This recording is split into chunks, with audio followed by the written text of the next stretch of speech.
You are 47 years old. You drive a 2009 Honda Civic with 160,000 miles on it. You live in the same house you bought 18 years ago in a neighborhood that was considered modest when you moved in and is now considered unfashionable. You pack your lunch most days. You have not taken a vacation that anyone in your social circle would describe as impressive. You wear the same rotation of clothes you've had for years.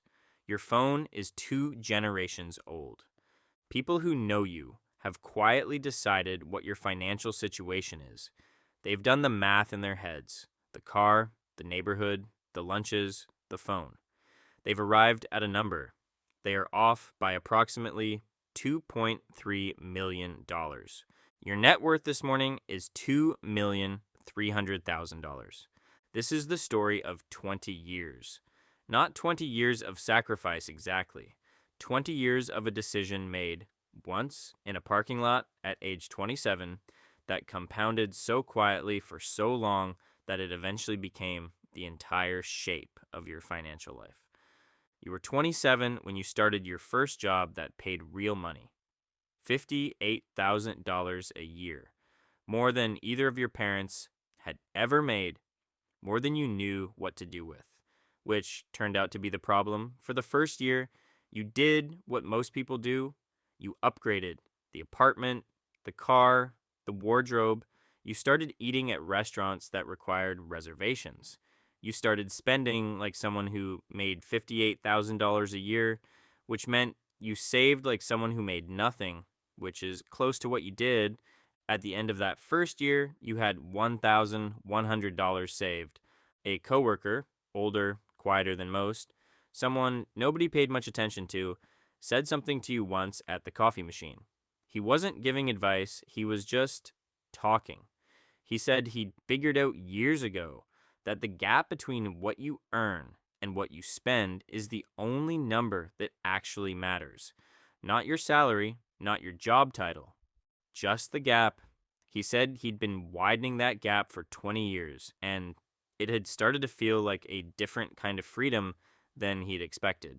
You didn't ask him follow-up questions. You thought about it for 3 weeks. You bought a house at 29. Not the house your friends expected you to buy. A smaller one in a neighborhood that was fine but not impressive, priced $90,000 below what the bank said you could afford. People said you were being too cautious. You put the $600 monthly difference between what you could have paid and what you actually paid directly into an index fund every month, without exception. You did not tell people you were doing this. The first 5 years were the hardest to explain. Not because living below your means was difficult, it wasn't mostly. The difficulty was social. The constant low-grade pressure of a world organized around consumption. Friends buying bigger homes, colleagues upgrading cars, the implicit suggestion at every dinner party, every vacation conversation, every casual mention of a renovation that your life was somehow smaller than it should be by now. You went to those dinner parties. You had those conversations. You did not explain yourself. You smiled and listened and went home to a house that was paid off by the time you were 39. You paid off your mortgage at 39, 10 years early. Nobody celebrated with you. Nobody knew. You took the entire mortgage payment, $1,340 a month, and added it to what you were already investing. The compounding, which had already been working quietly for a decade, now had more fuel. The number started growing faster than you expected, even though you'd done the math. By 40, you had $680,000. By this point, the gap between what people assumed about your finances and what was actually true had become almost funny. You drove the same kind of car you'd always driven. You lived in the same house. You still packed lunch most days, not because you had to, but because the habit had long since stopped feeling like discipline and started feeling like just how you lived. A friend once quietly asked if you were okay, financially, after seeing your car in the parking lot. You told them you were fine. You were. The second decade compounded differently than the first. The first decade felt like building. The second decade started to feel like watching. The money was doing work you weren't doing. You'd add to the accounts, and then the accounts would add more on top of that, and the additions you made became a smaller and smaller fraction of the total growth. By 45, your portfolio was generating more in annual returns than you'd made in salary during your entire first year of working.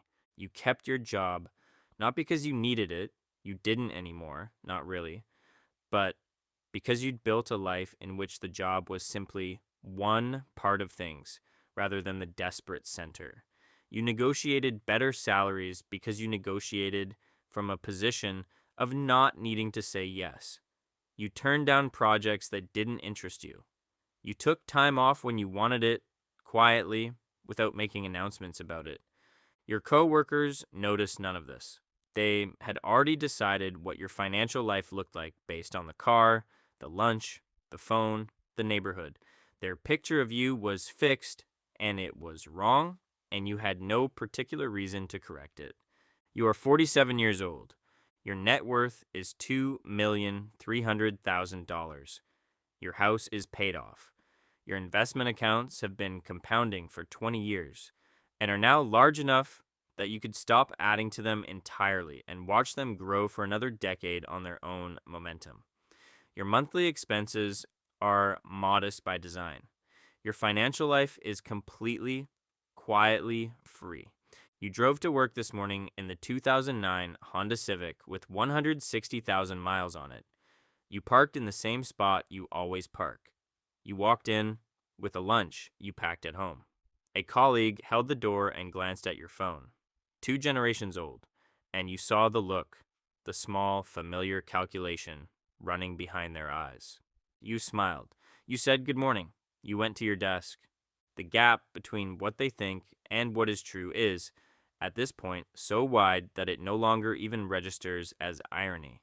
It is simply the architecture of a decision made at 27, compounded every year since, living quietly inside a life that looks, from the outside, like exactly what they've decided it is.